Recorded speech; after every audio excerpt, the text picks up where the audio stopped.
So hello guys, welcome back to India's best YouTube channel for IT JEE Chemistry Advanced, and here I am with part 9 of real rank boosters for JEE Advanced 2023 students.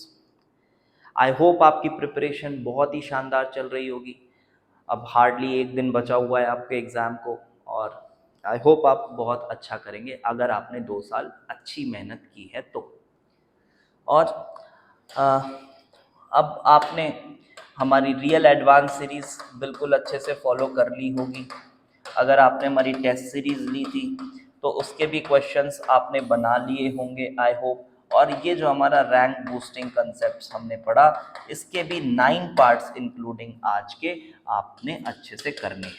ठीक है, अगर आपने ये सब चीज़ें अच्छे से करी है तो बिल्कुल परेशान ना हो, आप बहुत ही अच्छा स्कोर करने वाले हैं। एंड वन मोर थिंग, जो भी बच्चे हमारी इनऑर्गेनिक रिएक्शन कोर्स, जो हमारा 16 लेक्चर में हमने कोशिश किया था कि पूरी इनऑर्गेनिक रिएक्शंस को हम कंपाइल करें, जो भी बच्चों ने उसको लिया था, एक दो बार पढ़ा है, उसको अब लास्ट के एक दिन में ना थोड़ा रिवाइज कर लीजिएगा, आपके लिए काफ़ी बेनिफिशियल होगा। उसको एक बार फिर से रिवाइज कर लीजिएगा। क्या है, छोटे छोटे पॉइंट्स दिमाग से निकल जाते हैं। काफ़ी डेंस हैं वो लेक्चर्स, क्योंकि हमने 2 साल की चीज़ों को 15-16 लेक्चर्स में देने की कोशिश की है।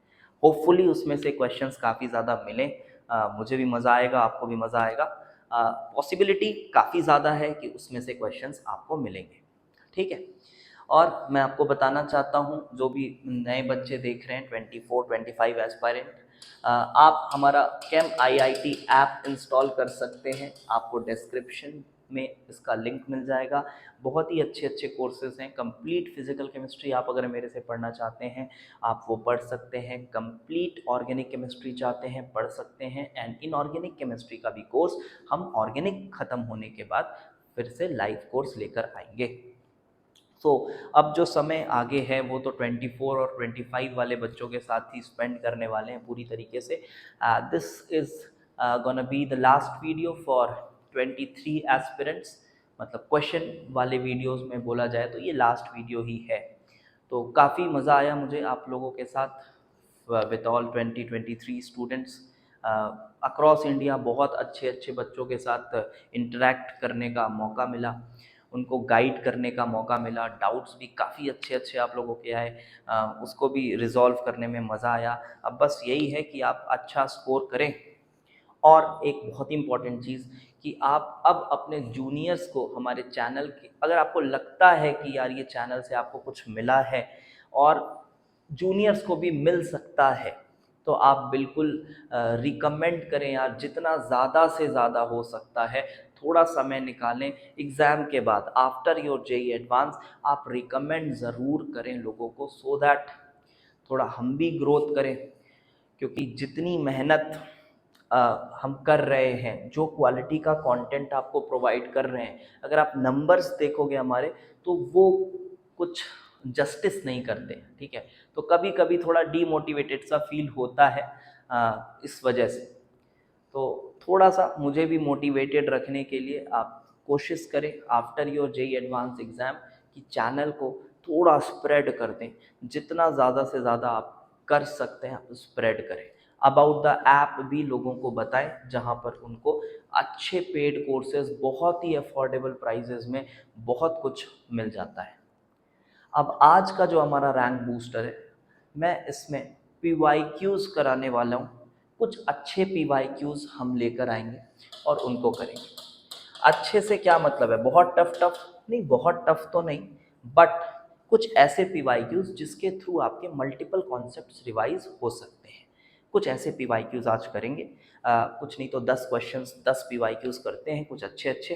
थोड़ा लंबा हो सकता है आज का वीडियो, बिल्कुल आप करें और एक्सप्लेनेशन को ज़रूर सुने। ठीक है, हो सकता है मैं बीच में कुछ ऐसी बातें बता दूं जो आपके लिए नई हो और वो एग्ज़ाम में आ जाए। तो एक्सप्लेनेशन को अच्छे से सुनेंगे तभी वीडियो को देखिए, पूरा देखें वीडियो को अच्छे से। और क्वेश्चंस को खुद से सॉल्व करने की कोशिश भी करें। स्क्रीन पर जैसे भी क्वेश्चन चलेगा आप उसको खुद से भी सॉल्व करने की कोशिश करें। So let's move on to the questions. So let us take question number 5 from JEE Advanced 2020 paper 2. So I would say that this is one of my favorite questions from JEE Advanced previous year papers. और इस question को solve करने का जो सही तरीका है वो बहुत रेयर लोगों को पता होता है। ठीक है, जब ये पेपर रिलीज हुआ था 2020 में तो मैंने कुछ सॉल्यूशंस देखे थे लोगों के जो यूट्यूब पर आते थे। उस समय मैं भी बहुत ज़्यादा यूट्यूब पे वीडियोस नहीं अपलोड करता था, बहुत ही उल जलूल सॉल्यूशंस इसके लोगों ने डाले थे। But real JEE advance series में शुरुआत का कोई पार्ट है, एग्जैक्टली मुझे नहीं ध्यान आ रहा है, उसमें मैंने इस तरह के क्वेश्चन को सॉल्व करने का ठीक अप्रोच बताया था। अगर आपने वो देखा होगा या किसी और अच्छे टीचर से पढ़ा होगा तो आपको ये क्वेश्चन बहुत अच्छे से बनेगा। तो अभी आपको क्या करना है, बिल्कुल ट्राई करना है और आंसर तक पहुंचने की कोशिश करना है। आंसर याद था कोई बात नहीं, कॉन्सेप्ट एक बार रिवाइज कर लो अगर ऐसा है तो, क्योंकि मेजर बच्चे प्रीवियस ईयर तो बना लेते हैं अभी तक। सो देखो यहाँ पर बताना है कि जब pH 2 है इस पेप्टाइड की, तब इसमें क्या चार्ज है, पहले तो ये बताना है।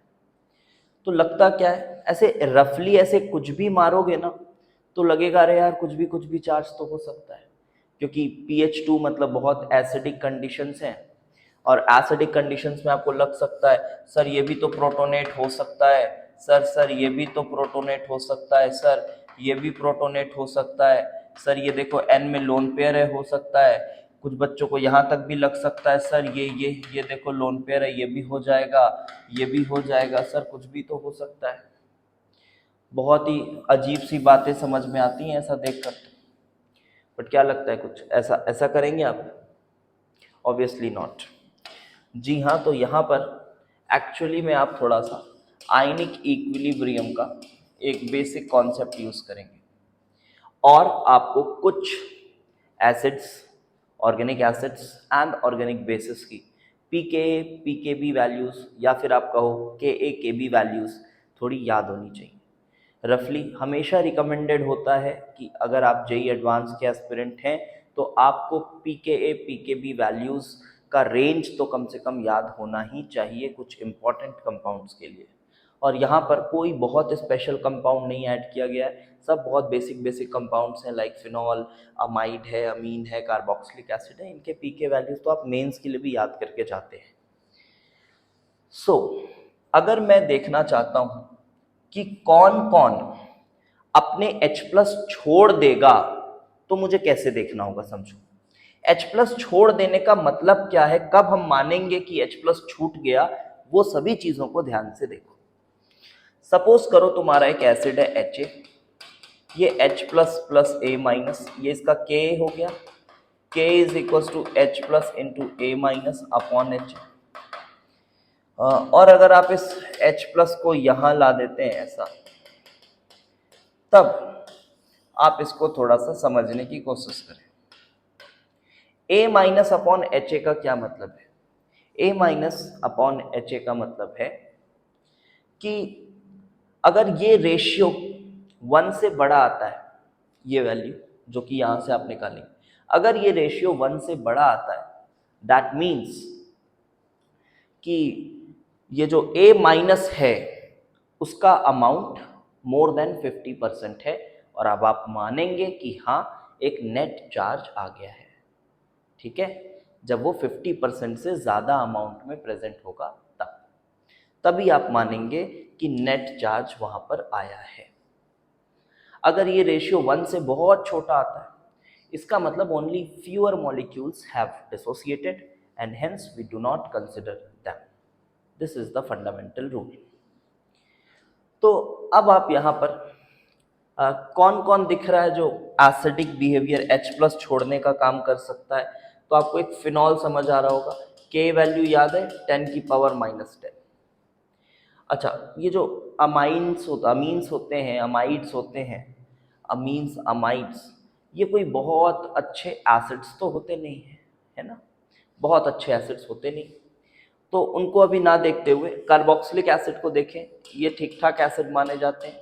के का रेंज होता है -3 से लेकर 10⁻⁻4 -5 तक, ऐसा कुछ रेंज होता है। -4 से -5 तक बोल सकते हो आप। ऑल्दो वो डिपेंड करता है आजू बाजू कौन से ग्रुप्स लगे हुए हैं, बट आप रफली ऐसा मान सकते हो। तो चलो देखा जाए, क्या ये फिनॉल H+ छोड़ेगा? अभी मैं PH2 पर चेक कर रहा हूँ, PH2 पर क्या ये H+ छोड़ेगा? तो देखो, PH2 मतलब यहाँ पर अगर देखा जाए तो Ka है 10⁻⁻10 अपॉन 10⁻⁻2। आप देख रहे हैं ये वैल्यू जो है ये 10⁻⁻8 के आसपास आ रही है। इसका मतलब आप समझ पा रहे होंगे कि ये वैल्यू बहुत छोटी है और ये डीप्रोटोनेट नहीं होगा। तो यहाँ पर कोई डीप्रोटोनेशन नहीं हो रही। अब आप इसी तरह से कार्बोक्सिलिक एसिड में चेक अगर करते हैं तो आप अगेन वही पाएंगे कि Ka है 10⁻⁻4 अपॉन H+ है 10⁻⁻2, तो ये अगेन 10⁻⁻2 आ रहा है, which is still very less. Therefore carboxylic acid भी डीप्रोटोनेट नहीं होगा। और थोड़ा कॉमन सेंस से भी ये समझ में आ रहा है, बट वो कॉमन सेंस से ये पूरा क्वेश्चन सॉल्व नहीं होगा। ठीक है, आपको वैल्यूज पता होंगी तभी सॉल्व कर पाएंगे। अब जब आपने निकाल लिया वैल्यूज के साथ, आपने एविडेंटली आंसर निकाल लिया, अब आप थोड़ा कॉमन सेंस यूज कर सकते हो कि हाँ यार, इतनी स्ट्रॉन्ग एसिडिक कंडीशंस हैं तो फिर ये लोग भी तो एसिड्स ही हैं, तो और H+ कैसे छोड़ेंगे, आप सोच सकते हो ऐसे। लेकिन क्या ये जो बेसिस हैं लाइक अमीन्स हो गए, अमाइड्स हो गए, क्या ये लोग H+ खा सकते हैं? एक फीलिंग आती है कि हाँ, खा तो सकते हैं सर, है ना, H+ ये खा जरूर सकते हैं। अच्छा, फिनॉल्स में और अमीन्स में आपको कोई कंफ्यूजन नहीं है? अमीन्स ही बेहतर बेस है, अमीन्स ही बेहतर बेस है, Kb वैल्यूज भी आपको पता है। हाँ, अच्छा, कुछ लोग ऐसा सोच लेते हैं कि फिनॉल का Ka इतना है और फिनॉल का ही Kb जो है वो 10⁻⁻4 है। वो 10⁻14 वाला फंडा ना जल्दी जल्दी में ऐसे लगा देते हैं बच्चे। आपको समझ आ रहा होगा ये तो गलत है ना? बिकॉज ये जो Kb है ये फिनॉल की नहीं होती, ये इसके conjugate base that is phenoxide की होती है। Ka multiplied by Kb Kw होता है जब आप कॉन्जुगेट एसिड बेस पेयर की बात कर रहे हो, ना कि सेम कंपाउंड की। तो इसकी Kb वैल्यू के लिए, इसकी Kb वैल्यू अगर आपको रफली पता करनी है तो क्या कर सकते हो आप? तो आप इसकी Ka पता होनी चाहिए। यहाँ पर एक प्रोटोनेटेड फिनॉल अगर है, इसकी Ka पता होनी चाहिए। और अगर आपको थोड़ा Ka का वैल्यूज या रेंज वगैरह पता है तो जब भी ऑक्सीजन में पॉजिटिव आ जाता है तो H काफ़ी एसिडिक हो जाता है। मतलब इसकी Ka की वैल्यू थोड़ी बड़ी आती है, 10⁻1 2 ऐसी वैल्यूज आती है। तो अगर ये 10⁻1 2 कुछ ऐसी वैल्यूज आएंगी तो सोचो फिर फिनॉल का Kb कितना हो जाएगा, 10⁻⁻16 के आसपास। समझ पा रहे हो? तो फिनॉल बहुत ही बुरा बेस है, 16 17 18 जो भी हो, मतलब ये तो समझ आ रहा है कि फिनॉल बहुत बुरा बेस है। तो देखो, मेरा अभी हम सॉल्व तो क्वेश्चन कर रहे हैं, बट इसके साथ साथ जो कॉन्सेप्ट आपको बताते जा रहा हूँ हो सकता है आपको परसों के एग्जाम में कुछ काम आ जाए। तो देखें, अच्छे से रिवाइज करें, फिर आगे बढ़ें। ठीक है, तो अब थोड़ा बेस की बात करते हैं ना, अब थोड़ा बेस की बात करते हैं। ये तो हमने लिख लिया, चलो now let's talk about the base. तो बेस अगर प्रोटोनेट हो जाए, मानो तुम्हारा B है, मैंने पानी दिया, एक पानी दिया, H+ है पानी में जितना भी, तो ये BH+, अब एसिडिक वाटर है या बेसिक वाटर है वो आपके पे। Kb का डेफिनेशन लिख रहा हूँ, OH-, तो ये Kb कितना बन रहा है, BH+ protonated form into OH- upon B। फिर OH- को पकड़ के इधर ले जाओ तो अगेन आपको क्या मिल रहा है, देखो कि प्रोटोनेटेड फॉर्म ज़्यादा अमाउंट में होगा जब Kb अपॉन OH- की वैल्यू ज़्यादा बड़ी है, तभी वो प्रोटोनेटेड फॉर्म में रहेगा। Now if I talk about amines, तो अमीन्स की जो Kb होती है वो होती है 10⁻⁻5 10⁻⁻6 -4 -5 के रेंज में। जितना Ka वैल्यू होता है नॉर्मल कार्बोक्सिलिक एसिड का, नॉर्मल अमीन्स का Kb वैल्यू भी उतना ही होता है। ठीक है, तो अब आप यहाँ पर देखें, जब हम बात करेंगे बेटा स्ट्रॉन्ग एसिडिक कंडीशन की, मतलब OH माइनस हो गया 10⁻⁻12, तो KB आप देख रहे हो 10⁻⁻4 -5 और 10⁻⁻12, तो ये वैल्यू आ रही है 10⁻+8 विच इज वेरी हाई। जी हाँ, और इतनी बड़ी वैल्यू आ रही है रेशियो की, इसका मतलब कि मेजर फॉर्म में वो प्रोटोनेटेड ही रहेगा, वो प्रोटोनेटेड रहेगा। जी हाँ, अमीन्स प्रोटोनेटेड रहेंगे। अभी अमाइड्स की बात नहीं की है मैंने, फिर ये भी अमीन प्रोटोनेटेड रहेगा। अमाइड्स के बारे में क्या कहना है आपका? आपको पता है उसका केबी वैल्यू क्या होता है?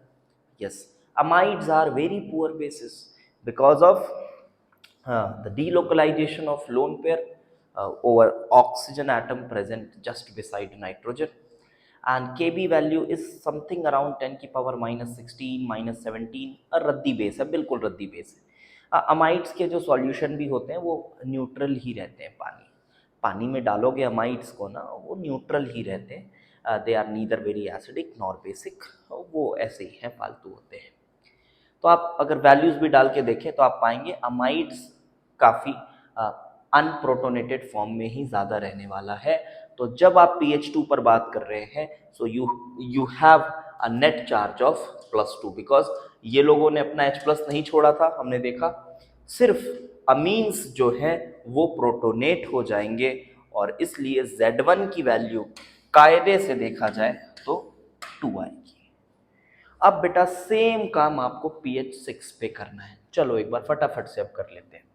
pH 6 मतलब 10⁻⁻6, तो क्या कार्बोक्सिलिक एसिड H+ छोड़ेगा?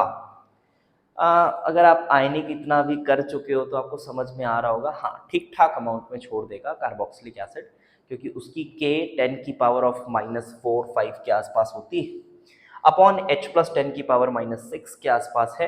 हाँ, ये वैल्यू 1 से काफ़ी बड़ी आएगी, 10-20 10⁻1 10⁻2 के बीच में कुछ आ रही होगी। तो हाँ, ये बात तो सही है कि कार्बोक्सिलिक एसिड H+ छोड़ देगा, लेकिन क्या फिनॉल H+ छोड़ देगा? ना, क्योंकि फिनॉल का तो बेटा Ka है 10⁻⁻10, तो ये तो नहीं छोड़ पा रहा है, फिनॉल नहीं छोड़ पा रहा। हाँ, ये छोड़ रहा है, जी बिल्कुल ये छोड़ रहा है, -1 चार्ज आ गया। क्या ये छोड़ रहा है? जी हाँ बिल्कुल, -1 चार्ज आ गया। अब देखो, क्या ये अमीन्स क्या ये अमीन्स अभी भी H+ ले सकते हैं? मज़े की बात है कि आप यहाँ जब देखेंगे तो 10⁻⁻4 अपॉन 10⁻⁻8, यस, क्योंकि pH 6 है तो POH 8 है, and you are getting this as 10⁻+4, अभी भी काफ़ी ज़्यादा अमाउंट में अमीन्स प्रोटोनेटेड है। तो ये भी प्रोटोनेटेड है और ये भी प्रोटोनेटेड है। अच्छा, क्या ये प्रोटोनेट होगा? कभी नहीं। क्या ये प्रोटोनेट होगा? कभी नहीं, कभी नहीं। pH 2 में नहीं हो रहा था कम वक्त, तो ये pH 6 में कहाँ से प्रोटोनेट होगा? तो नेट चार्ज अगर आप देखें तो Z2 का नेट चार्ज 0 आ रहा है, Z2 का नेट चार्ज 0 आ रहा है। And now let's talk about same fashion में, आप देखिए Z3 क्या है। देखो बहुत टफ नहीं है, बट अच्छे बच्चों को ही बनेगा, ये पहली बार में तो ये अच्छे बच्चों को ही बनेगा, जिन्होंने अच्छे से कॉन्सेप्चुअली पढ़ाई किया है उनको ही बनेगा। ये रट्टुओं का काल है ये क्वेश्चन। आज जो भी क्वेश्चंस मैं पिक करूँगा, अगर आप इनऑर्गेनिक का क्वेश्चन छोड़ें थोड़ा, क्योंकि इनऑर्गेनिक में तो थोड़ा फैक्चुअल रहती है चीज़ें, क्वेश्चंस अच्छे हैं काफ़ी, जो प्रीवियस ईयर के क्वेश्चंस हैं, और सभी क्वेश्चंस कॉन्सेप्चुअली पढ़ने वाले बच्चों के लिए ही बनने लायक है। रट्टुओं के तो बिल्कुल काल हैं सभी क्वेश्चंस। Z3 पर आ जाए तो when I talk about Z3, काफ़ी बेसिक सा कंडीशन है, तो अब इसको चेक करने की ज़रूरत नहीं है। pH 6 में H+ छोड़ रहा था, यहाँ भी H+ छोड़ेगा, -1 का चार्ज। अच्छा, क्या फिनॉल भी छोड़ देंगे? हाँ बिल्कुल छोड़ देंगे, बिकॉज H+ अब आपका हो गया है 10⁻⁻11, और ये था 10⁻⁻10, रेशियो 10 आ गई। ये भी H+ ठीक ठाक अमाउंट में छोड़ देंगे, मतलब 10 टाइम्स इसका H+ डिसोसिएटेड वाला फॉर्म प्रेजेंट रहेगा, फिनॉक्साइड वाला form 10 times as compare to normal phenol. तो इसने H प्लस छोड़ दिया, ठीक है। PH11, क्या PH11 में अच्छा और कोई H प्लस छोड़ेगा? हाँ, ये भी तो कार्बोक्सिलिक है, ये भी H प्लस छोड़ेगा, ये भी छोड़ेगा। तो ये -1 -1 -1 मॉड करेंगे तो वो 3 हो जाएगा। क्या ये लोग H प्लस अब ले पाएंगे? ना, देख लीजिए, चेक कर लीजिए, अब ये लोग H प्लस नहीं ले पाएंगे, because now your OH minus is 10 की पावर -3। अब वो H प्लस नहीं ले पाएंगे, तो हमें इनको H प्लस नहीं लेना है। और अमाइड्स तो कुछ नहीं करते यार, उनको कोई फर्क नहीं पड़ता, मीडियम बहुत स्ट्रॉन्ग एसिडिक हो जाए, बेसिक हो जाए, फर्क नहीं पड़ता उनको। Z3 comes out to be 3 and hence the correct answer for this wonderful question is 5। I hope आपने ये कॉन्सेप्ट पहले सीख लिया होगा और आपको ये अच्छे से ध्यान भी होगा, ठीक है। चलो बढ़ते हैं अगले question. So let us take another question from paper number 1 of 2017, question 23। तो बिल्कुल वीडियो पॉज कीजिए और आपको इससे पहले करना है खुद से सॉल्व। काफ़ी अच्छा रिएक्शन है इसमें इन्वॉल्व, फैक्चुअल है थोड़ा, कुछ चीज़ें ऐसी हैं जो पता होनी चाहिए, ऑब्वियसली होंगी भी, क्यों नहीं, इनऑर्गेनिक रिएक्शंस हैं, तो आपको थोड़ा बहुत कुछ पता होना चाहिए, तभी आप सॉल्व कर पाएंगे, ठीक है। So let's find out addition of excess, थोड़ा तोड़ तोड़ के पढ़ेंगे तभी समझ में आएगा, बहुत ही अच्छा वंडरफुल रिएक्शन है। Addition of excess ammonia to a pink coloured aqueous solution. जैसे ही बेटा आपने पिंक कलर्ड सोल्यूशन पढ़ा, पिंक कलर्ड सोल्यूशन, आपके दिमाग में एक आयन आना चाहिए विच इज कोबाल्ट। यस, वैसे तो मैंगनीज का +2 और कोबाल्ट का +2, ये दोनों ही मैंने आपको पिंक याद करवाया है, ये दोनों ही पिंक है। तो यहाँ पर अभी थोड़ा सा क्लियर नहीं होता कि Mn है कि कोबाल्ट है, तो थोड़ा हम आगे बढ़ते हैं फिर देखेंगे। X and NH4Cl gives an octahedral complex Y in presence of air। Air के प्रेजेंस में ऑक्टाहेड्रल कॉम्प्लेक्स वो दे रहा है जब उसमें हमने अमोनिया डाला। ऑब्वियसली इससे एक बात तो बहुत क्लियर कट समझ आ रही है कि जो भी आयन आपके पास है X में, उसमें वो पहले एक्वा कॉम्प्लेक्स के फॉर्म में प्रेजेंट होगा, और जैसे ही हमने उसमें अमोनिया डाला है और एयर का प्रेजेंस है, मतलब एक हिंट यहाँ से समझ आ रहा है कि ऑक्सीडाइज भी हो सकता है वो आयन। तो एयर के प्रेजेंस में वो एक ऑक्टाहेड्रल कॉम्प्लेक्स बना ले रहा है। अच्छा, अब ये ऑक्टाहेड्रल कॉम्प्लेक्स है Y, and in aqueous solution Y behaves as 1:3 electrolyte। अब ये 1:3 इलेक्ट्रोलाइट है, इसका मतलब वो कहीं ना कहीं एयर के प्रेजेंस में, आपको हिंट बिल्कुल मिलना चाहिए, ये एयर के प्रेजेंस में वो कहीं ना कहीं ऑक्सीडाइज हो गया है। और यदि वो ऑक्सीडाइज हो रहा है, उसके बाद एक और हिंट यहाँ से दिख रहा है, देखो कि आपके पास अमोनिया का सोल्यूशन है, NH3 सोल्यूशन है, तो NH3 एक स्ट्रॉन्ग फील्ड लाइगेंड है, और एकदम अच्छे से ये बात मैंने आपको याद कराई है कि जो कोबाल्ट का आयन है वो वीक फील्ड लाइगेंड के साथ तो ठीक है CO+2 के फॉर्म में रहता है, बट जैसे ही वो SFL के प्रेजेंस में आता है, अगर उसको एयर वगैरह मिल जाए तो वो तुरंत ऑक्सीडाइज होना पसंद करता है कोबाल्ट +3 स्टेट में। कोबाल्ट +3 स्टेट में वो ऑक्सीडाइज होना पसंद करता है। कैसे पता चलेगा सर ये? देखो, ये तो पता होना चाहिए, ऑल्दो इसको आप CFSE वैल्यूज से समझ सकते हो, क्योंकि जब आप इसको एक ऑक्टाहेड्रल स्प्लिटिंग करेंगे इसकी T2G और EG में, और कोबाल्ट है D7 कॉम्प्लेक्स, तो D7 +2 की बात कर रहा हूँ, D7 है 1 2 3 4 5 6 7, तो देखो 7th इलेक्ट्रॉन आपका जब SFL का फील्ड है, जब SFL है तो 7th इलेक्ट्रॉन तुम्हारा T2G में गया हुआ है, सॉरी हाइयर एनर्जी में गया हुआ है, दैट इज EG में गया हुआ है। और EG में अगर इलेक्ट्रॉन जा रहा है तो स्टेबलाइजेशन एनर्जी जो हो जाती है वो लेस नेगेटिव हो जाती है, ऑब्वियस सी बात है। सो वो प्रेफर करता है कि उस इलेक्ट्रॉन को हटा दिया जाए, उससे CFSE वैल्यू जो है वो थोड़ी ज़्यादा स्टेबलाइज हो जाती है। देयरफॉर कोबाल्ट +2 में नहीं रहना चाहता, +3 में चला जाता है जब आपके पास SFL हो। तो यहाँ से इतनी बातों से ये क्लियर समझ आ रहा है कि ये जो आयन है ये Mn नहीं है, Mn के पास ऑक्सीडाइज वगैरह होने की टेंडेंसी नहीं है, और ये है तो कोबाल्ट +2 का आयन। अच्छा, कुछ और बातें भी बताई गई हैं। The reaction of X with access HCl at room temperature results in the formation of a blue coloured complex jet. बहुत ही फेमस कॉम्प्लेक्स है, पता होना चाहिए। तो देखो, कुछ बातें जो समझ में आ रही हैं अभी तक वो कुछ ऐसी है, मैं उसको यहाँ लिखना चाहूँगा। कुछ बातें जो समझ में आ रही हैं फिलहाल क्या है, थोड़ा सा समराइज कर लेते हैं। X तो मेरा कोबाल्ट का क्लोरो कॉम्प्लेक्स है, मतलब मैं उसको ऐसा लिख दूँ CO।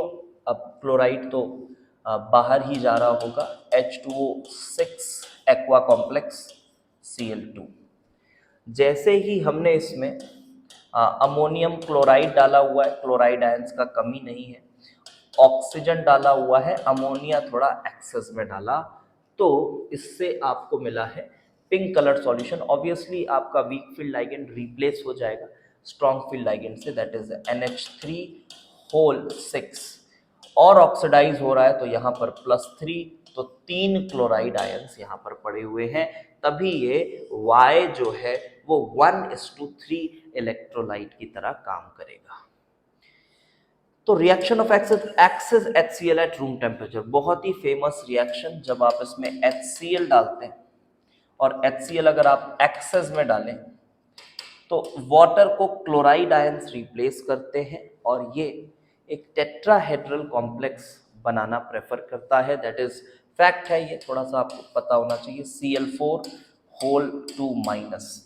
This tetrahedral complex is form. और थोड़ा इसमें मजे की बात बता रहा हूँ आपको, ये टेट्राहेड्रल कॉम्प्लेक्स बनता है। ये वाली जो इक्विलिब्रिया है ना, ये बहुत मजेदार इक्विलिब्रिया है। देखो, आपके पास सपोज करो एक्वा कॉम्प्लेक्स है, H2O6+2, ये एक्वा कॉम्प्लेक्स है, और इसमें आपने HCl डाला, ठीक है, आपने इसमें HCl डाला, तो ये बन रहा है Cl4 2-। ये है तुम्हारा किस कलर का, ये है तुम्हारा ब्लू कलर्ड, और ये है तुम्हारा पिंक कलर्ड। क्या आपको पता है कि अगर आप इसे रूम टेम्परेचर पे लाएं या रूम टेम्परेचर से थोड़ा ऊपर लाएं, जस्ट वार्म करेंगे आप, अगर इसे जस्ट वार्म करें या रूम टेम्परेचर पे रखें, तो ये ब्लू कलर्ड सॉल्यूशन देता है। ये ब्लू कलर्ड सॉल्यूशन देता है एट रूम टेम्परेचर और अबव। बिल्कुल ये आपका नीला हो जाएगा, ये इक्विलिब्रियम आगे की तरफ शिफ्ट होती है। लेकिन जब अगेन आप इसको अगर ठंडा कर दें, आइस कोल्ड कर दें, तो वापस ये ऑब्जर्वेशन है कि यही इक्विलिब्रिया उल्टी चली जाती है और आपको ये वाला पोर्शन डोमिनेंट मिलता है इक्विलिब्रियम में। तो अगर आपने अब ये नहीं पढ़ा होगा तो आपको मैं इस क्वेश्चन के थ्रू ये कुछ फैक्ट्स बताना चाह रहा हूँ। याद रखना, रिपीट होते हैं कॉन्सेप्ट्स, और कुछ ऐसे रेयर कॉन्सेप्ट्स भी रिपीट हो सकते हैं। So you should have all these things in your mind before exams. So ये पिंक और ये ब्लू, एंड और क्या बोला गया है आगे, the calculated spin magnetic moment of x and Z is this. अब ये स्पिन मैग्नेटिक मोमेंट है, वेरीफाई कर लेना, ये तो मेंस के लेवल की बात है। ये आपको एक हिंट दिया गया है फिर से कि भाई देखो, अगर कोबाल्ट वोबाल्ट में कंफ्यूजन है तो यहाँ से और शायद समझ आ जाएगा आपको कि D7 कॉम्प्लेक्स है। बस उतनी बात होगी उसकी, देख लेना, आ रहा होगा।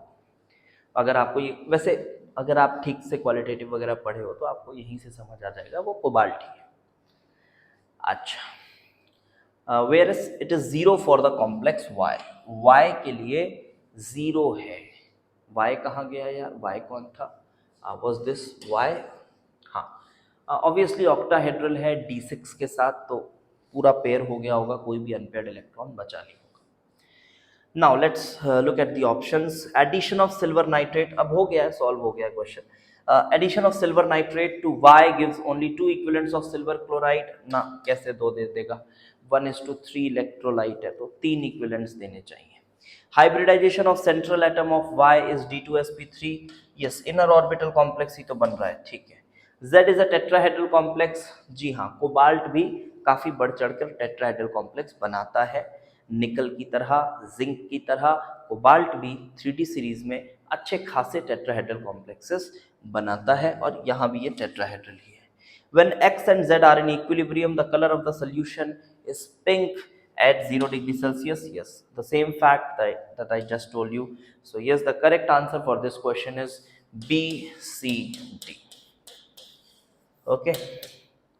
So let's now move on to the next question. So now let us take a question from JEE Advanced 2017 paper 1, and this question is from quantum mechanical model. अच्छा क्वेश्चन है ये। क्वेश्चन दम रखता है कि आपको पूरी quantum mechanical model almost revise करा सकता है, ठीक है। तो 3 कॉलम्स दिए हुए हैं और इनके बेसिस पे आप ये देख लीजिए और इनके बेसिस पे आपको आंसर करना है इनका। These are the options. तो हम एक एक करके बढ़िया से देखते हैं सभी ऑप्शंस को। तो for any hydrogen like species which of the following is correct select करना है, ठीक है। 1 to S, चलो देखते हैं 1 to S। सबसे पहले मैं आपको ये रिकमेंड करूंगा, मैं ये मान के कर रहा हूँ कि आपने क्वांटम मैकेनिकल मॉडल अच्छे से पढ़ा है, मेरे लेक्चर से पढ़ा है तो और अच्छी बात है, ठीक है। वहाँ बहुत अच्छे से डिटेल में सब कुछ पढ़ाया गया है। हाँ, अगर अभी तक नहीं पढ़ा है तो आप पढ़ने की कोई ज़रूरत नहीं है ऑब्वियसली। तो चलो देखते हैं। सबसे पहले ना आपको रेडियल पार्ट जो होता है अपने वेव फंक्शन का, उसका जनरल इक्वेशन मस्ट है, उसके बिना तो कुछ नहीं हो सकता। तो वो यहाँ पर मैंने ये लिखा हुआ है पहले से, आप ये देख सकते हैं। This is the equation radial part का, ये आपको मिला equation. This is general equation. A naught constant into a naught की पावर 3/2 सिग्मा की पावर एल ई की power minus sigma by 2, polynomial है of order, polynomial of order n minus l minus 1, और sigma है 2zr n upon a naught. Now जब हमें check करना है 1 to S, तो चलो देखो 1 to S। 1s में एक रेडियल नोड बकवास है, भूल जाओ, हो ही नहीं सकता। 4 4r 4 3dz square 4 nodal plane ना z स्क्वायर का तो डोनट शेप था, बहुत फेमस। और अगर वो डोनट शेप है तो नॉडल प्लेन नहीं आता, उसमें नॉडल कोन्स आते हैं, बहुत ही फेमस बात है, आपको पता होगी तो गलत है ये भी option. Then 2 to P 2 2s में 1 रेडियल नोड, बिल्कुल ठीक है। 2 to P जी हाँ, ये भी ग्राफ ठीक है, एकदम सीधा सीधा ग्राफ है आपका। जब साई वर्सेस आर का आप ग्राफ बनाते हैं p ऑर्बिटल्स के लिए, सॉरी s ऑर्बिटल के लिए, तो it starts from the highest point, वो आपका न्यूक्लियस से, ओरिजिन से स्टार्ट नहीं होता, वो ऊपर से स्टार्ट होता है। बिकॉज आप देखें अगर इसके जनरल फॉर्म को, क्योंकि एंगुलर पार्ट तो होगा नहीं, आपका s ऑर्बिटल है तो सिर्फ रेडियल पार्ट ही डिसाइडर होता है, जो है रेडियल पार्ट है, एंगुलर पार्ट तो है नहीं। तो आप खुद ही समझिए बेटा, s ऑर्बिटल के लिए ये l वाला टर्म 0 आ जाएगा, और अगर l वाला टर्म 0 आया तो r कहीं आ ही नहीं रहा है, ये तो पॉलिनोमियल है, r कहीं आया ही नहीं, इसका मतलब r को 0 रखने पर आपका RR 0 नहीं होता। फॉर दैट रीजन ये ग्राफ इस तरह से ही शुरू होता है। मैं पूरा पढ़ा नहीं रहा हूँ, बस आपको एक रिवाइज करा रहा हूँ, रिमाइंड करा रहा हूँ चीज़ों का। सो ये स्पीड ठीक है, हाँ ठीक है। तो ये आंसर तो मिल गया है। The correct answer is 2 to P for question number 31, it is 2 to P। अच्छा 3 में क्या गड़बड़ है सर?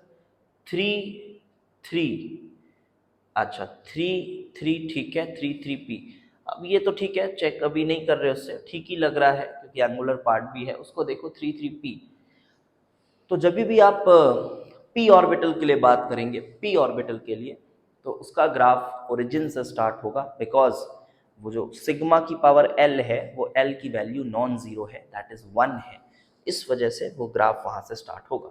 तो 3 seems to be the wrong option and hence the correct answer is option number C. अगला देखते हैं, for an hydrogen atom the correct combination is, let us check 1 1s। चलिए देखिए 1 1s को देखते हैं। 1 1 s।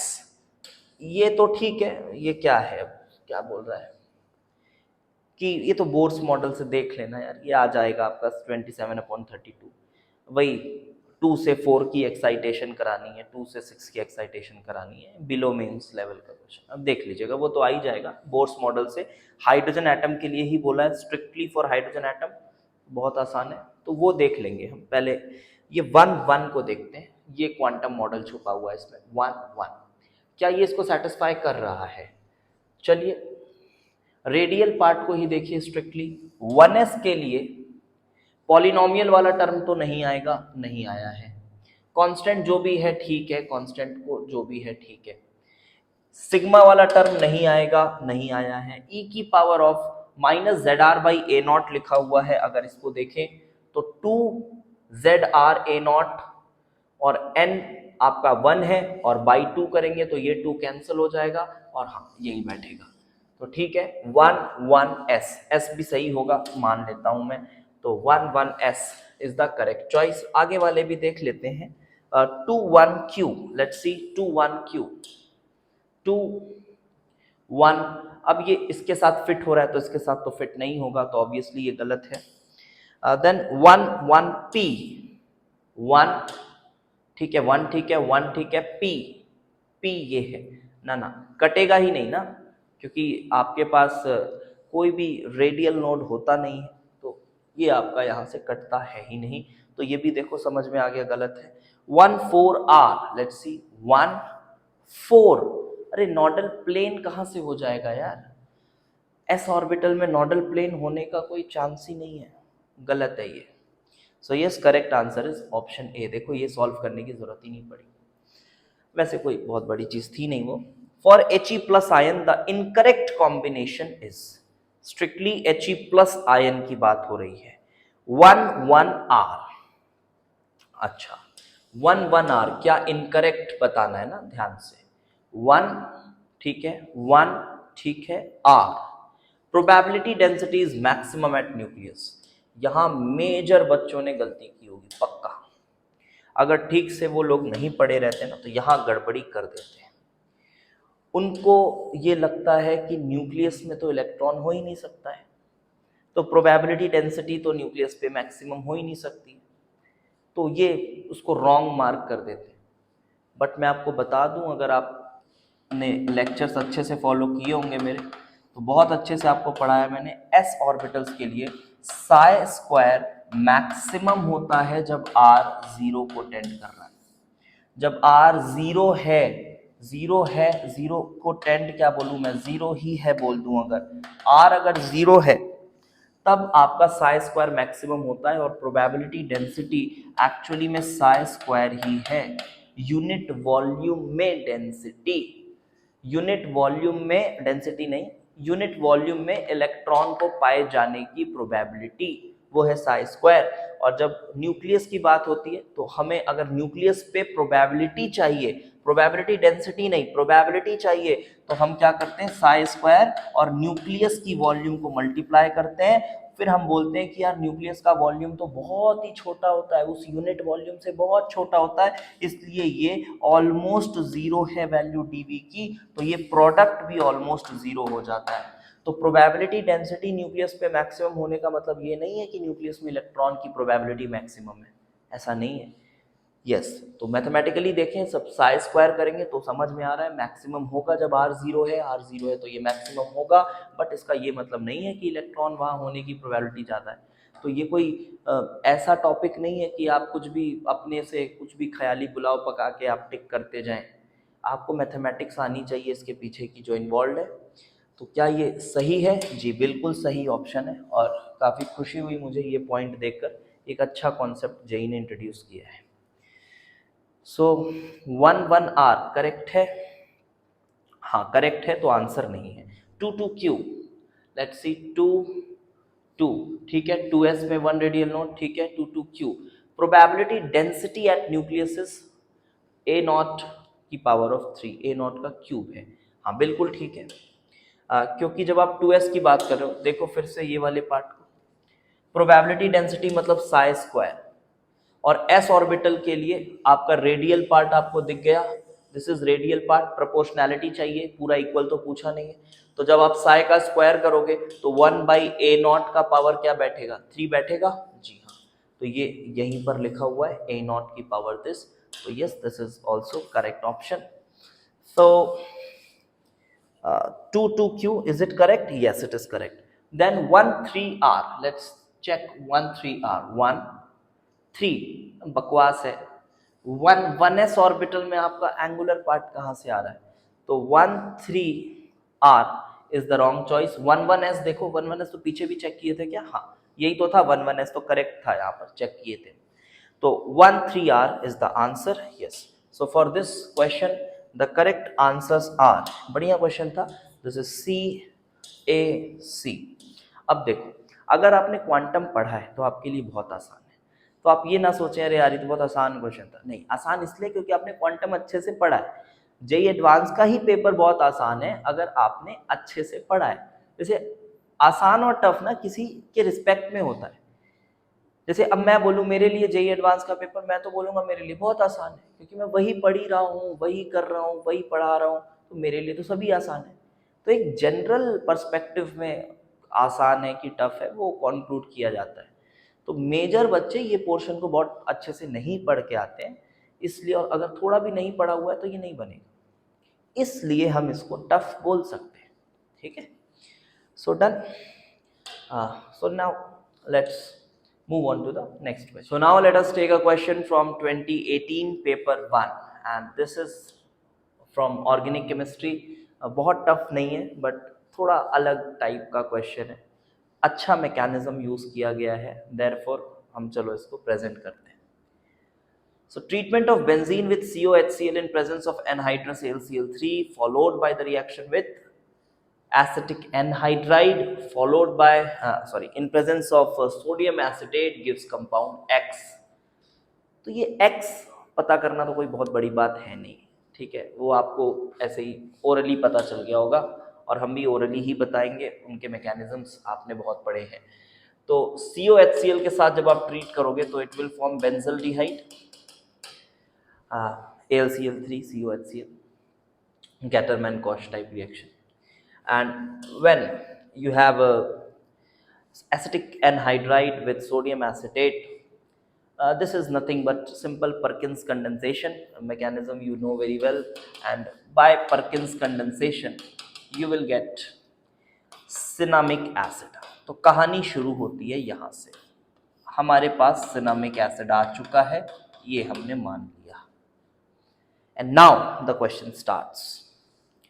It says that reaction with bromine sodium carbonate, अच्छा bromine है, थोड़ा बेसिक कंडीशन में ब्रोमीन है, ठीक ठीक, and followed by heating eight, अच्छा पहले तो ब्रोमीन सोडियम कार्बोनेट के साथ ट्रीट किया गया, तो क्या होगा, डबल बॉन्ड दिख रहा है और ब्रोमीन है, सो हो ना हो ये आपका पहले ब्रोमोनियम आयन तो बनाएगा, ठीक है, पहले ये ब्रोमोनियम आयन बनाएगा, ऐसा यहाँ मैं बना दे रहा हूँ लाइक दिस, ये बनाया। अब दूसरा Br अटैक करे, एक तो ये समझ में आता है कि दूसरा Br अटैक कर सकता है और आपका डाई ब्रोमो प्रोडक्ट बन सकता है, या फिर आपको ऐसा लग रहा हो कि कंडीशंस बेसिक हैं तो OH माइनस का अटैक करा दें, बट आप समझिए बेसिक अभी नहीं है ज़्यादा, सोडियम कार्बोनेट आपके पास है, बहुत हाईली बेसिक सोल्यूशन देता नहीं है वो, followed by heating at 473 kelvin, then अब उसके बाद मॉइस्ट KOH वगैरह डाला जा रहा है, देन इट फर्निशेस Y। तो फिलहाल में तो जब मैं ब्रोमीन देखूंगा तो फॉर नाउ, आगे देखेंगे कुछ कहानी अगर बदलती है तो बात अलग है, बट जब सॉल्व कर रहे होंगे अपन, तो अभी तो फिलहाल अपन एंटी एडिशन करा देते हैं Br का, ठीक है, Br का एंटी एडिशन करा देते हैं, this is Br and this is again Br, यही ठीक लग रहा है। बट उसके बाद अगर आप जो स्टेटमेंट अगर वो पढ़ेंगे, it is 473 kelvin which is really a high temperature for organic compound. Organic chemistry में ये लगभग 200 डिग्री का जो टेम्परेचर है ये बहुत हाई टेम्परेचर माना जाता है। और साथ ही साथ इस क्वेश्चन का हीरो है ये मॉइस्ट केवेच। जनरली आपने जो केवेच पढ़े हैं या तो एक्वस यूज़ किया है, या तो वेरी डाइल्यूट यूज़ किया है, या तो फिर आपने अल्कोहलिक यूज़ किया है, जो कि थोड़ा बेसिक ज़्यादा होता है एक्वस के कंपैरिजन में। बट मॉइस्ट केवेच बहुत रेयर आपने सुना होगा। लेकिन अगर जैसे आपने पढ़ा तो आपको एक फीलिंग आनी चाहिए, मॉइस्ट केवेच मतलब you are using pure crystals of केवेच and it is moist, moisture के साथ है, OH माइनस है, मतलब आप बोल सकते हो कि it is highly concentrated form of केवेच, मॉइस्ट केवेच, pure crystals with moisture. So समझ पा रहे होगे आप कि ये जो कंपाउंड है जो भी बना है उसके साथ बहुत ज्यादती की जा रही है। देख रहे हो, तबाही मची हुई है, इतना हाई टेम्परेचर, इतना स्ट्रॉन्ग बेस, जो चाहो वो करो इसके अंदर। तो जी हाँ, furnishes Y as the major product, then X followed by H3PO4 gives Z as the major product। अच्छा, Z तो हम बता सकते हैं क्या, X तो हमारा कहाँ था यार, X तो यही था सिनामिक एसिड, X तो सिनामिक एसिड था, reaction of X with H2PD, तो ये सिनामिक एसिड था। H2PD के साथ जब आप ट्रीटमेंट करते हो तो सिनामिक एसिड इसमें कन्वर्ट होगा, followed by H3PO4 gives Z as the major product. तो पहले तो Y बताना है, फिर Z तो आसान है ना, Z आसान है, देखो कैसे, बिकॉज इसमें जब आप, तो एक क्वेश्चन तो बहुत आराम से कर लेंगे, Z पूछा भी है, Z पूछा है, हाँ Z भी पूछा है, तो Z तो आसान नजर आ रहा है, पहले Y निकालें फिर Z निकाल लेंगे, ठीक है। Y ही मेन है। जब आप यहां पर बेस डाल रहे हैं तो देखो एक चीज, और हीटिंग भी हो रही है, तो बेस क्या करेगा, तो एक चीज समझ आती है कि जब आपके पास ऐसा डाइब्रोमो कंपाउंड है और आपके पास बेस है, तो हो ना हो एलिमिनेशन होना ही है। यस, तो एलिमिनेशन तो मैं बिल्कुल करूंगा, मजे से एलिमिनेशन करूंगा। मैं ये वाले H को सिलेक्ट कर रहा हूं और ये वाले Br को, मैंने इस HBr को निकाला, सपोज करो, सो यहां पर एक डबल बॉन्ड मैंने क्रिएट किया, this is the double bond. या फिर ऐसा करता हूं मैं, देखो मैंने इस H और इस Br को निकाल दिया, सपोज करो this is Br, this is Br, so I have taken out this Br along with this hydrogen and a double bond है। बहुत ज़्यादा फर्क नहीं पड़ेगा, बट ठीक है, देखो ये बन गया। अभी कुछ और हो सकता है क्या, देखो अब यहाँ पर ऑप्शंस दिख रहे हैं, देखो ये Br था, ये OH था, OH भी ठीक है, CO Br और ये तो ट्रिपल बॉन्ड ही लगा दिया है। तो आप सोचिए कि जब इतना हाई टेम्परेचर है, इतना स्ट्रॉन्ग बेसिक कंडीशन है, तो ये ऐसे तो रहेगा नहीं, ये तो कुछ ऐसा ही रहेगा, CO-। और इसका डिकार्बोक्सिलेशन करना भी बहुत आसान है, 200 डिग्री दे रहे हो, माइनस स्टेबलाइज भी हो जाएगा। देखिए ये माइनस इधर जाए, ये बॉन्ड इधर जाए टूटकर, और ये Br आपका निकल जाए, बहुत स्मूथली आपका Br निकल रहा है और डिकार्बोक्सिलेशन भी हो रहा है। यस, यही पॉइंट अच्छा है इस क्वेश्चन में, दिस और मैंने रियल रैंक बूस्टर्स में ऐसे, इससे मैं बोलूँगा 3-4 गुना टफ रिएक्शंस आपको कराए, अगर आपने देखे होंगे, और रियल एडवांस सीरीज में भी इनसे तो 3-4 गुना टफ क्वेश्चंस कराए ही हैं, ठीक है। जनरली हमारे क्वेश्चंस इस लेवल से 2-3 गुना ऊपर ही रहते हैं। सो ठीक है, ये हटा और आपके पास बनेगा एल्काइन। यस, तो option C is the correct answer. अब चलो एक बार देख लेते हैं हमारा Z भी क्या बनेगा। तो Z तो आसान है, H3PO4 है ही डिहाइड्रेशन के लिए, तो आपने H2PD डाला, उसके बाद H3PO4 डाल रहे हो, डिहाइड्रेट करा दो, क्या है। So this will be COOH, ये H प्लस, अब इधर से इलेक्ट्रोफिलिक सब्सटीट्यूशन, वाटर का removal, and you will get benzene. ये इंट्रामोलिक्यूलर इलेक्ट्रोफिलिक सब्स्टिट्यूशन पता नहीं क्यों इनको बहुत पसंद आ रहा है, अभी मेंस में भी भर भर के दे रहे हैं, एडवांस में भी मैं देख रहा हूँ 2020 में आया है, 19 में भी आया है, 21 में भी आया है, शायद 22 में भी शायद आया है कहीं ना कहीं। तो ये इंट्रामोलिक्यूलर इलेक्ट्रोफिलिक सब्स्टिट्यूशन इनको पता नहीं बहुत पसंद आ रहा है सब, तो देख लेना, पता ही होगा ये 3 4 5। तो ये सब 5 member ring with a double bond हो, एंड यहाँ पर ये तो नहीं रहेगा, ठीक। Option A is the correct answer, so option A is the correct answer for the question, ठीक।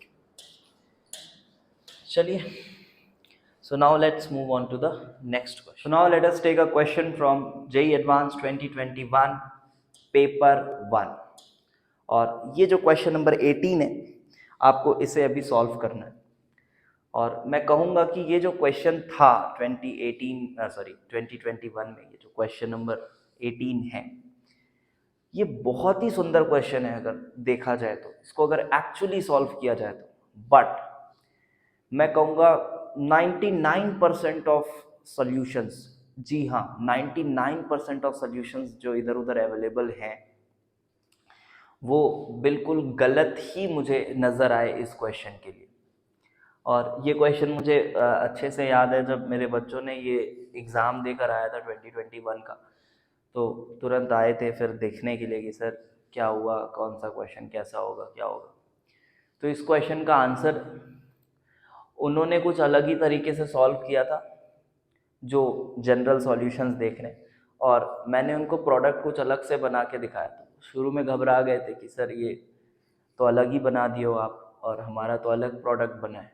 बट ऐसा कोइंसिडेंस है इस क्वेश्चन में कि जो पूछा जा रहा है ना कि नंबर ऑफ sp2 एटम्स, वो उस गलत तरीके से जाओगे तो भी वही आएगा, और ऐसे जाओगे सही तरीके से जो थोड़ा कॉम्प्लिकेटेड है तो भी वही आएगा।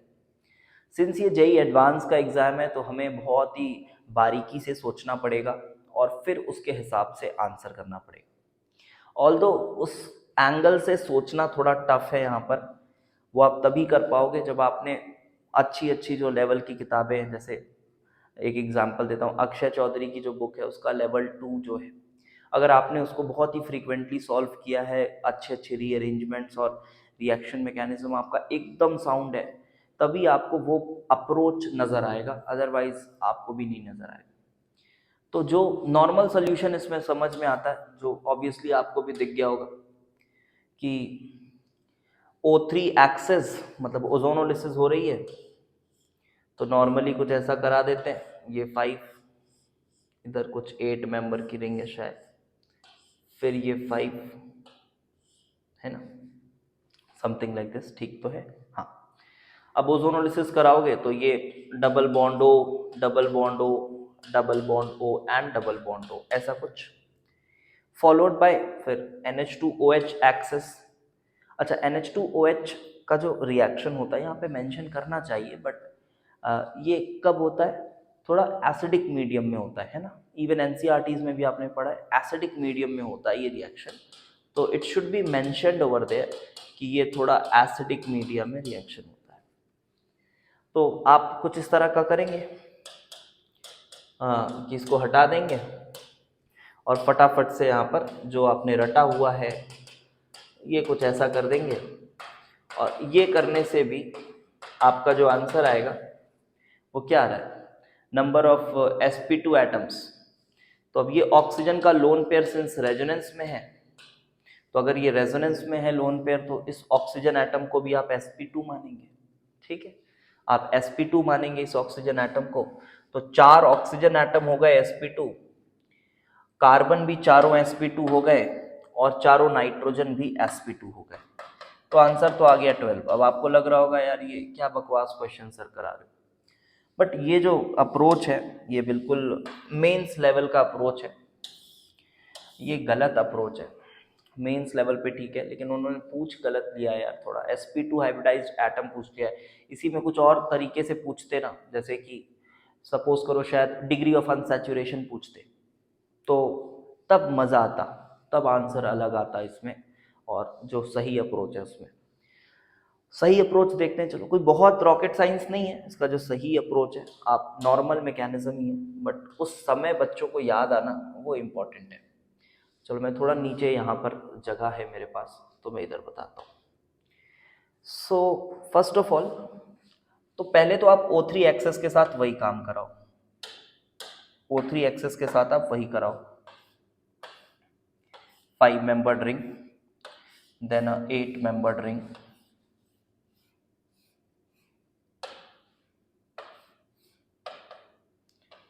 ठीक है, ये ऐसा है, ठीक है, ठीक तो है ये तो, ठीक है, ठीक है, नंबर वगैरह ठीक है। अब यहाँ पर मैं लेता हूँ डबल बॉन्ड हो, दिस इज डबल बॉन्ड हो, this is also double bond हो, ओजोनोलिसिस हमने कराया, यहाँ तक मामला सही है। अब आप NH2OH को थोड़ा एक एक करके लगाएं, ठीक है, मैकेनिज्म के हिसाब से। तो आपको पता है कि NH2OH का ये जो N का लोन पेयर है, ये आपका न्यूक्लियोफिलिक एडिशन करता है कार्बोनिल्स पे।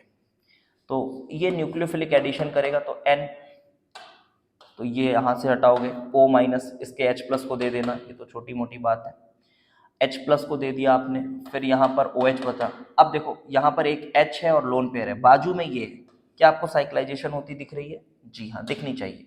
तो अभी आपने एक ही मॉलिक्यूल यूज किया है, O माइनस इस N का जो H है वो भी यहाँ पर दे दिया आपने, समथिंग लाइक दिस। अच्छा, अभी इस पार्ट को छोड़ो, उस पर भी सेम यही चीज कराएंगे, बट अभी पहले इस पार्ट को सॉल्व करते हैं। अब और क्या नजर आ रहा है? OH दिख रहा है, OH दिख रहा है, तो सीधे आप डिहाइड्रेशन कराना ही प्रेफर करेंगे, डिहाइड्रेशन कराना प्रेफर करेंगे, करा दीजिए। यहाँ से HOH डिहाइड्रेट करा दीजिए, डबल बॉन्ड लगा दीजिए, इधर से डिहाइड्रेट करा दीजिए, डबल बॉन्ड लगा दीजिए, बहुत बढ़िया, डबल बॉन्ड लग गया। तो क्या हुआ सर, ये तो अच्छा अच्छा तो नहीं दिख रहा है, ना तो एरोमेटिक बना ना तो कुछ हुआ, ठीक है, साइकिल तो बना 1 2 3 4 5 6 मेंबर का, बट अब आप ध्यान दो, ये रिएक्शन मैंने बोला एसिडिक मीडियम में होती है, देना चाहिए था, क्वेश्चन में नहीं दिया।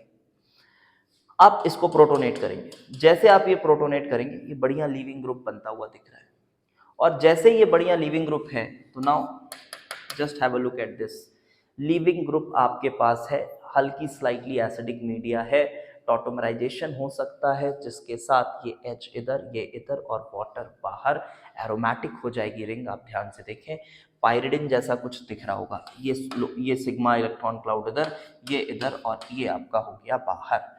तो now you have got this double bond here, समझ आ रहा होगा, ये मैं बोल सकता हूँ कि हाँ यार, जिस लेवल के क्वेश्चंस हम करते हैं, ये रफली उसी लेवल का क्वेश्चन है। ये इधर आया था, ये इधर आया था, वाटर बाहर, तो ये आपने इधर किया, सेम प्रोसीजर आप इधर भी फॉलो करिएगा, you will get the same ring over here. तो ये अप्रोच आपको दिखता अगर तो बहुत अच्छी बात है, ऑल्दो थोड़ा सा मैं ये नहीं बोलूँगा कि एकदम से आपको वो जो आपने करा वो एकदम ही गलत है, बट आप थोड़ा मैकेनिज्म से सोचेंगे तो आप यहाँ फिनिश करेंगे। और जेई एडवांस का एग्जाम है तो थोड़ा आप डीप में जाके सोचिए, डीप में सोचिए। अब पता नहीं इनका पूछने का क्या था तरीका, मतलब वो क्या पूछना चाह रहे थे, क्योंकि आंसर तो इन्होंने 12 ही रिलीज़ किया, और यहाँ भी अगर आप देखेंगे तो आंसर जो रिलीज, मेरे हिसाब से उन्होंने यही पूछना चाहा होगा, लेकिन पूछने का तरीका, डिग्री ऑफ अनसैचुरेशन वगैरह पूछते तो थोड़ा सा और मज़ा आता, क्वेश्चन में थोड़ा सा चार्म बनता। तो अभी देखो 1 2 3 4 5 6 एटम्स इधर, क्या नाइट्रोजन कार्बन ऐसा तो कुछ नहीं बोला है ना, टोटल नंबर ऑफ एटम्स ही बोल दिया स्ट्रेट फॉरवर्ड। तो आपका ये है फाइनल प्रोडक्ट, और इसका जो टोटल नंबर ऑफ एटम्स आ रहे हैं sp2 हाइब्रिडाइज, वो 12 ही आ रहे हैं। तो ध्यान रखें, बहुत अच्छा मैकेनिज्म है, एकदम बेसिक ही है, कुछ नहीं, न्यूक्लियोफिलिक एडिशन हो रहा है, वाटर का रिमूवल हो रहा है, H प्लस रिमूव होकर एरोमेटिसिटी दे रहा है, कोई बहुत आउट ऑफ द बॉक्स चीज़ थोड़ी नहीं है, बिल्कुल सोच सकते हैं आप इसको। तो correct answer is 12। Now let's move on to the next question. Now let us take a question from 2018 paper 1, and this question is from ionic equilibrium. तो अब आपको हो सकता है ये क्वेश्चन भी काफ़ी आसान लगे, और है भी आसान, तो फिर मैंने क्यों लिया है, मैं इस क्वेश्चन के थ्रू आपको ये बताना चाहता हूँ कि ये आयनिक इक्विलिब्रियम का, अगर आप 2014 से क्वेश्चंस देखेंगे तो ये one of the toughest questions में से है। अगर आप आयनिक इक्विलिब्रियम के क्वेश्चंस को देखोगे तो आप इस बात को समझो कि आयनिक इक्विलिब्रिया है तो बहुत टफ टॉपिक। जब आप अच्छे अच्छे अप्रोक्सीमेशंस करते हैं, जब हमने अच्छे अच्छे केसेस पढ़े हैं, बहुत डीप में जा जाके अलग अलग तरह की चीज़ों को पढ़ा है, पढ़ना भी चाहिए, मैं नहीं बोल रहा नहीं पढ़ना चाहिए, पढ़ना भी चाहिए, बट आप थोड़ी रियलिटी भी देखें कि ये जो क्वेश्चन है, this is one of the toughest questions ever asked in JEE advanced from ionic equilibrium. आप देख सकते हो सकता है एक आध क्वेश्चन इसी लेवल के मिल जाएं और, बट ये आपका one of the toughest question है। बाकी बहुत इजी इजी क्वेश्चंस आते हैं। आप अगर 21 का पेपर देखें, 22 का पेपर देखें, आसान क्वेश्चन है, काफ़ी आसान, ठीक है। So let's solve this. अच्छा केस है, अगर आपने ये केस पढ़ा है डायरेक्टली तब तो आप एक फॉर्मूला पुट करेंगे, आंसर आ जाएगा, बट बहुत ज़्यादा फार्मूलाज पे मैं रिलाई कराता नहीं हूँ अपने बच्चों को। हमारा जो मेन उद्देश्य रहता है वो कॉन्सेप्ट्स पे ही रहता है, और उसी के साथ हमें जेईई एडवांस में आगे बढ़ना भी चाहिए। तो चलें देखें समझें क्या हो रहा है। अच्छा है क्वेश्चन, बुरा नहीं है। आई एम नॉट सेइंग कि बहुत बुरा क्वेश्चन है, ऐसा है, अच्छा क्वेश्चन है। कॉन्सेप्ट्स अच्छे से आते हैं तभी बना पाएगा बच्चा। The solubility of a weak acid AB, अच्छा salt of a weak acid, sorry AB एक सॉल्ट है, इसकी बतानी है सॉल्युबिलिटी। बढ़िया, तो सॉल्युबिलिटी AB है, तो सॉल्युबिलिटी तो ये A प्लस और B माइनस, तो ये S होगा, ये S होगा। बट यहां पर हो क्या रहा है, pH 3 है, ठीक है, pH 3 है। अब ये pH 3 को ध्यान दो, मतलब H प्लस आपको 10 की पावर -3 मोलर है। तो इससे क्या होगा, देखते हैं क्या होगा। वैल्यू ऑफ y इज, मतलब एक्चुअली सॉल्युबिलिटी ही निकालनी है, y आ जाएगा उससे। KSP की वैल्यू दी हुई है, इसकी KSP दी हुई है एज 2 × 10 की power of -10, and the value of ionisation constant of HB। ये कुछ गहरी बात छुपी हुई है इसमें। HB का ionisation constant that is Ka दिया हुआ है। अब आप ये सोचो कि pH आपका 3 है, एक एसिडिक सोल्यूशन आपके पास है, pH 3 है, pH आपको 3 ही मानना है, मेंटेन्ड है, 3 में ही मेंटेन्ड है। फाइनली वो 3 हो गया है pH आफ्टर जो भी चीजें हुई अंदर। एंड आपके पास B माइनस आयन है, तो क्या आपको ये नहीं समझ आ रहा कि जो B माइनस आयन है वो H प्लस के साथ कंबाइन होके आगे चला जाएगा, HB बना देगा। जी हाँ, बिल्कुल समझ में आना चाहिए कि ये जो B माइनस है ये H प्लस के साथ कंबाइन होके HB बना लेगा। और अगर आप इसकी K इक्विलिब्रियम देखें, अगर आप इसकी K इक्विलिब्रियम देखें तो it is not 10⁻⁻8 but it is reciprocal of it, it is 10 की पावर ऑफ 8। और जब भी इतनी बड़ी इक्विलिब्रियम कांस्टेंट आती है, इसका मतलब ये है कि ये रिएक्शन ऑलमोस्ट पूरा आगे ड्रैग हो गया है, ऑलमोस्ट पूरा आगे ड्रैग हो गया है। अब ये सिखाने की जरूरत नहीं है, इससे कई टफ क्वेश्चंस आपको मैंने अपने आयनिक के कोर्सेज में करवाए हैं, और आपने और वैसे भी किए होंगे आप अगर ढंग से पढ़ रहे हैं तो। सो B माइनस, अच्छा B माइनस S है, लेकिन बेटा ये तो आगे चला गया, तो यहाँ भी ये खत्म, यहाँ भी ये खत्म, क्या जीरो हो जाएगा? नहीं, बहुत कम हो जाएगा, जीरो नहीं, x मान लेते हैं, which is very close to zero, you can say x। ये अच्छा, इक्विलिब्रियम के बाद भी ये तो 10 की पावर -3 है, क्योंकि pH 3 पर निकालना है। शुरू में क्या था नहीं पता, बट फाइनली तो 10 की पावर -3 है। और HB कितना बना? अब ये रिएक्शन तुम्हारा, अब ये रिएक्शन तुम्हारा पूरी तरह से आगे आ रहा है, एक तरह का इरिवर्सिबल रिएक्शन है। तो अगर ये S था और ये तो एक्सेस रिएजेंट था आपका H प्लस जो बचा हुआ है, तो ये जो HB होगा ये भी तो S ही बनेगा, ये भी तो S ही बनेगा ऑब्वियसली, ठीक है। Now question is solved. Now you have to find the value of, तो यहाँ पर S की वैल्यू निकालनी है, तो यहाँ पर देखो S इंटू एक्स निकाल लेते हैं। S इंटू एक्स की वैल्यू ये दी हुई है। K इक्विलिब्रियम किसके बराबर हुआ? S अपॉन x इंटू 10 की power of -3 is equals to 10 की पावर ऑफ 8। तो x हटाओ यहाँ से, तो x will be is equals to KSP upon S। ठीक है, तो ये हो जाएगा KSP which is 2 into 10⁻⁻10 upon S into 10⁻8। ठीक है, so S square is coming out to be, this is 10⁻⁻13 and 10⁻8, that is 10⁻⁻5। तो S स्क्वायर आ रहा है 2 इंटू 10⁻⁻5।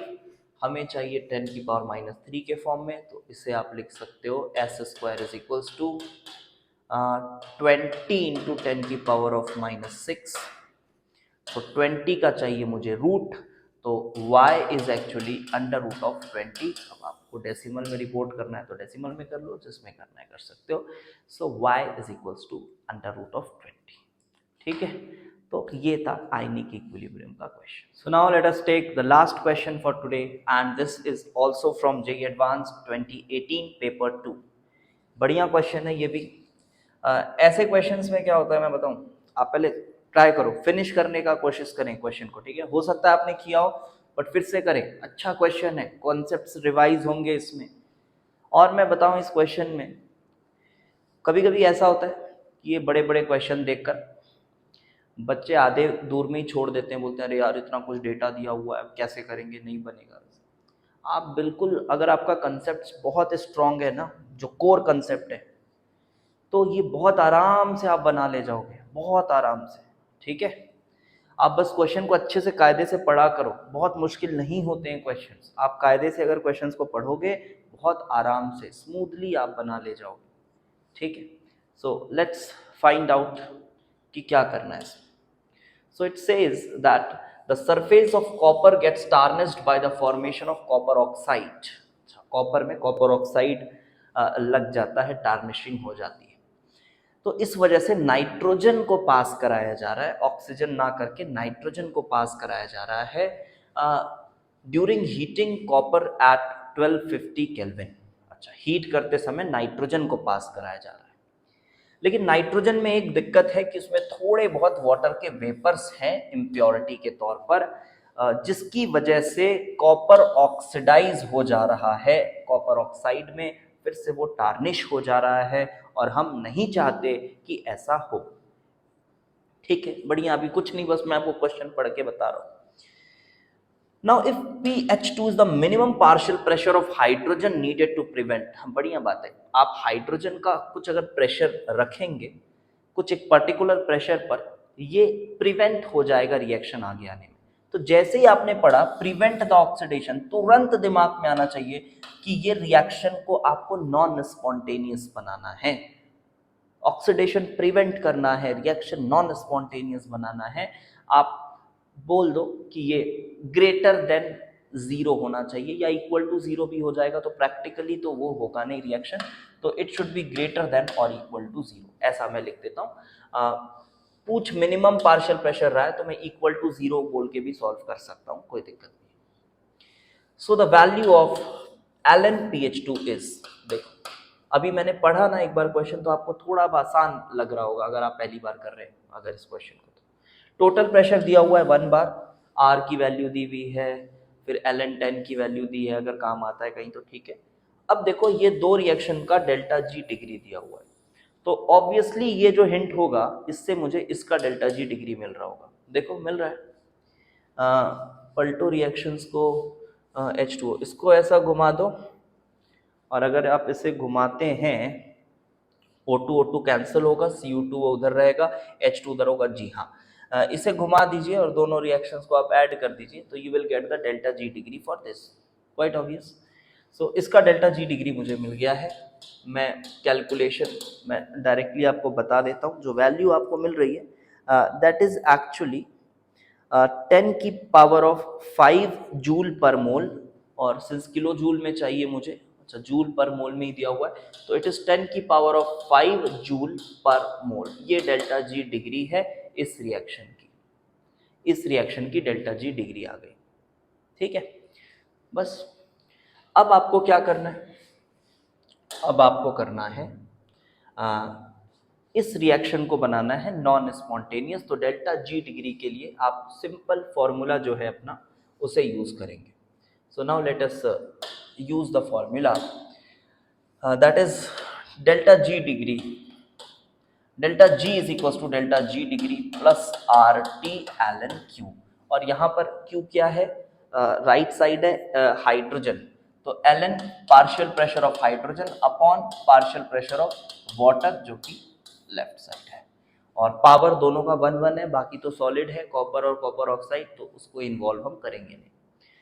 बस अब आपको सॉल्व करना है। अब ये जो डेल्टा जी है इसको इक्वल टू 0 मान लो, चलो, या फिर ग्रेटर देन इक्वल टू 0 है, चलो इक्वल टू 0 करके, क्योंकि मिनिमम पूछा है तो मैं इक्वल टू 0 मान के सॉल्व कर लेता हूँ। डेल्टा जी डिग्री की वैल्यू मुझे पता है, जी हाँ पता है, 10 की पावर ऑफ 5 जूल पर मोल। अब अगर आप आर को किलो जूल वगैरह में यूज कर रहे हो तो आप इसको अकॉर्डिंगली 10 की पावर ऑफ 2 किलो जूल पर मोल, अब कैलकुलेशन है मैं नहीं कर रहा, आप देख लीजिएगा ये value.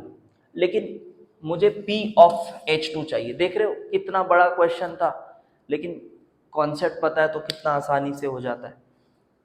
Then PH2, pressure of H2O, यहाँ पर क्या वैल्यू रखेंगे, तो सीधे सीधे बोला गया है कि जो नाइट्रोजन है उसमें 1 मोल परसेंट बता दिया गया है। 1 मोल परसेंट वाटर के वेपर्स हैं, इसका मतलब मोल फ्रैक्शन बता दिया गया है, it is 0.01 is the mole fraction of water, mole fraction of water vapours over there, ये वाटर वेपर्स के मोल फ्रैक्शन है।